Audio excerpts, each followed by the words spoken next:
Okay,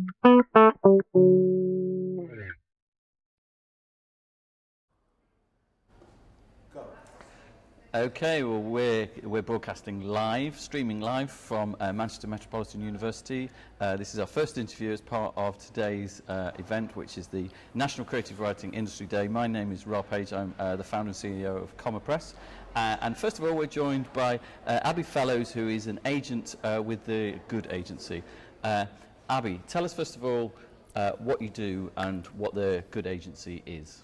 So the Good Agency was founded about 18 months ago, and we have a remit specifically to work with writers who identify as being underrepresented in mainstream publishing.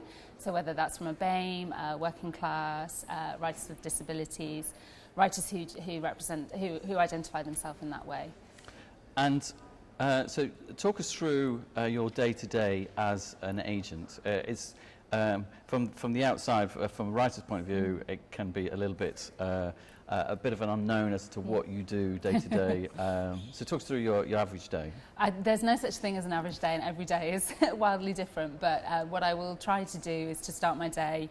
I usually get in quite early, and I like to do any sort of contracts or paperwork, anything I'm negotiating. I like to kind of do the really sort of heavy thinking, things like that early in the day, and then my mornings tend to be taken up with talking to writers, so either writers that I'm already working with, who I'm giving perhaps some manuscript advice, editorial remarks to, or writers who I've approached that I'm interested in working with, talking to them about how I might work with them and help them. And then I might have lunch with an editor from a publishing house or somebody from a TV production company, so people who might have opportunities for my writers. So I'm going out and having meetings and telling them about the writers that I'm working with. And then in the afternoon it's likely to be more phone calls, emails, talking to writers. It depends what comes up over the course of the day. I might get an offer for one of my books, in which case I'm then thinking about whether we want to proceed with that offer and discussing that with the client. So yeah, it depends. Cool. And all agents are different, but in your case, how do you like to develop a manuscript? How far do you like to go with the manuscript? Do you prefer it to be completely finished before you kind of submit it to publishers, or is there often a little bit of kind of ongoing editing and changing once it's been signed up by a publisher? I think it's unusual for it to be completely finished at that stage, because I think I've never had a situation where an editor didn't want to change something. So I will try and work with the writer to the point that we've got it as good as we believe it can be, but that the writer doesn't feel burnt out with it and they never want to look at it again. So I want the writer to know that, you know, that there is more work ahead when they get their book deal, and that editor will do some work too. And is it possible to say what kind of things the editors or the publishers bring, what kind of changes they ask for? It depends really. I mean, obviously with non-fiction, sometimes they will have a view to taking a proposal in a slightly different direction to the one that the writer had originally set out. So then that becomes a collaborative, a discussion about how this book will work the best.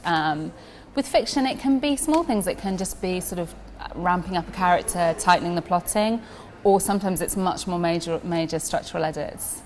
So the question that everybody always asks an agent, and it's really hard to say to answer. It's really easy to ask, but what are you looking for in a manuscript when it lands on your desk? What are you really kind of hoping to find every day when you?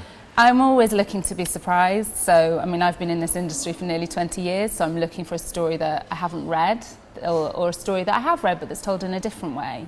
And I'm looking for that sort of authenticity and conviction of voice that will carry me through the argument or the story or whatever this person's writing, that I want to feel in safe hands, that they really know their subject, or they really know their characters and they know their world. But professionally, I'm also looking for potential. So I'm looking for someone that I feel it might not be 100% there, but I can see something that hopefully I can nurture and work with.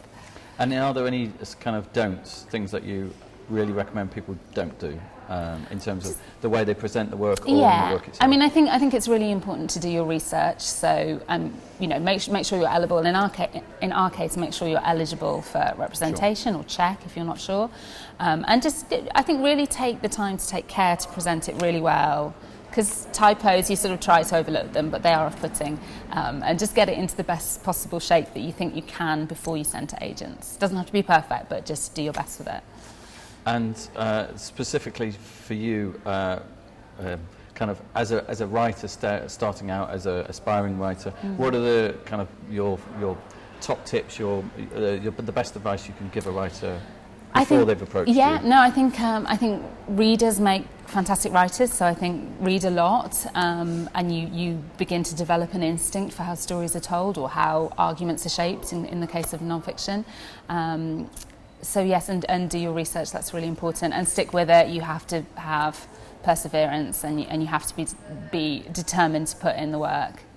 Cool. And does the Good Agency, apart from its specific remit for underrepresented writers, does it have a kind of a house style? Does it produce or represent a kind of writer, you know, that in a few years' time people will be able to say, oh, they're clearly a typical Good Agency? No, writer? I don't think so. And people ask me all the time what my taste is, and I always say it's not about that for me. It's about championing talent. So I have crime writers, I have children's writers, I'll have, you know, people writing really commercial non-fiction. It will be very varied, and that's what I aspire to do, is to create opportunities from people writing in lots of different styles and mediums.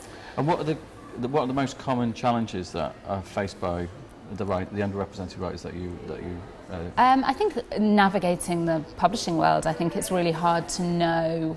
People always ask me what agents do, why they need one, how to get one. So I think that's sort of getting past, you know, what are often called the kind of gatekeepers of the industry, and knowing how to navigate that is really tricky.